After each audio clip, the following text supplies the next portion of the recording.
2024, 248 years ago on this day, the Declaration of Independence was signed, which, in return, created the country of the United States of America. And today, in celebration of that, I shall read the Declaration of Independence right now.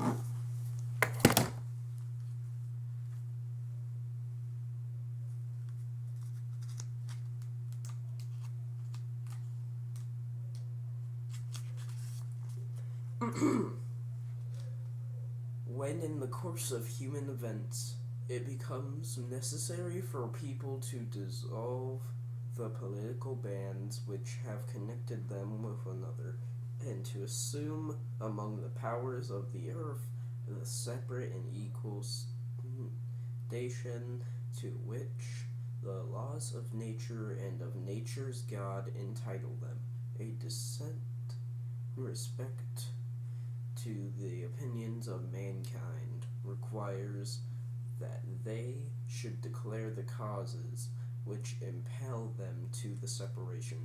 We hold these truths to be self-evident, that all men are created equal, that they are endowed by their Creator with certain unalienable rights, that among these are life, liberty, and the pursuit of happiness, that to secure these rights, governments are instituted among men deriving their just powers from the consent of the governed, that whenever any form of government becomes destructive of these ends, it is the right of the people to alter or to abolish it, and to institute a new government, laying its foundation on such principles and organizing its powers in such form as to them shall seem most likely to affect their safety and happiness. Prudence indeed will dictate that governments long established should not be changed for light and transient causes, and accordingly all experience hath shewn that mankind are more disposed to suffer while evils are sufferable than to right themselves by abolishing the forms of which they are accustomed. But when a long train of abuses and usurpations pursuing invariably the same object evinces a design to reduce them under absolute despotism, it is their right, it is their duty to throw off such government and to provide new guards for the future security. Such has been the patient sufferance of these colonies, and such is now the necessity which constrains them to alter their former systems of government. The history of the present King of Great Britain is a history of repeated injuries and usurpations. All have in direct object to the establishment of an absolute tyranny over the states. To prove this, let facts be submitted to the candid world. He has refused his assent to laws, the most wholesome and necessary for the public good. He has forbid his governors to pass laws of immediate and pressing importance unless suspended in their operation till his assent should be obtained, and when so suspended he has utterly neglected it to attend to them. He has refused to pass other laws for the accommodation of large districts of people, unless those people would relinquish the right of representation in the legislature, a right inestimable for them,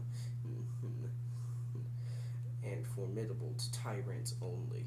He has called together legislative bodies at places unusual, uncomfortable, and distant from the depository of their public records for the sole purpose of fatiguing them into compliance with his measures. He has dissolved representative houses repeatedly for opposing with manly firmness his invasions on the rights to the people.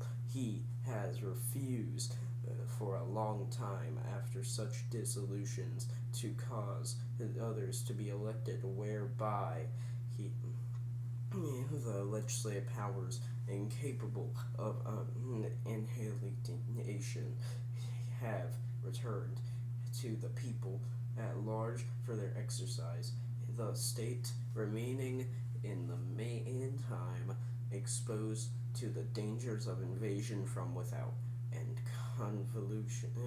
convulsions within.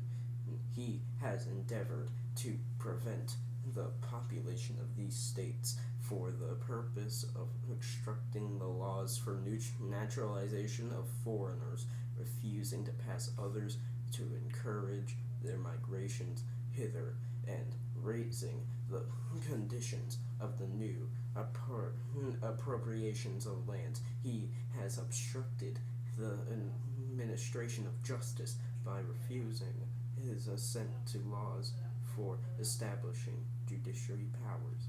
He has made the judges dependent on his will alone for the tenure of their offices and the amount of payment and their salaries. He has erected a multitude of new offices and sent hither swarms of officers to harass our people and eat their substance. He has kept among us in times of peace standing armies without the consent of legislators. He has effected the render of military independent and superior to civil power. He has combined with the others to subject us to jurisdiction with a foreign to the Constitution with and unacknowledged by our laws, giving his assent to their acts of pre-intended legislation for quartering large bodies of armed troops among us, for protecting them by a mock trial of punishment for any murders, for cutting off trade with parts of the world, for imposing taxes on us without our consent, for depriving us, in many cases, of the beliefs of trial by jury, for transporting us beyond seas, for abolishing the free system of English laws, for taking away our charters, for suspending our own legislators.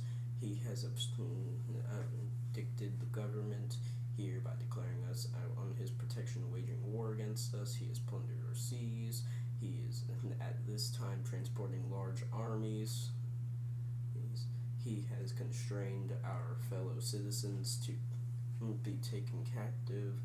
He has excited domestic insurrections amongst us. In every siege of these oppressions, we have petitioned for redress in the most humble terms, nor have we been wanting attention to our British veteran jurisdiction over us. We have reminded them of the circumstances of which our immigration and settlement here. We have appealed to the native justice of magnanimity, and we have conjured by the ties of our common kindred to disavow these usurpations which would inevitably interrupt our connections and correspondence. They too have been deaf to the voice of justice and of continuity.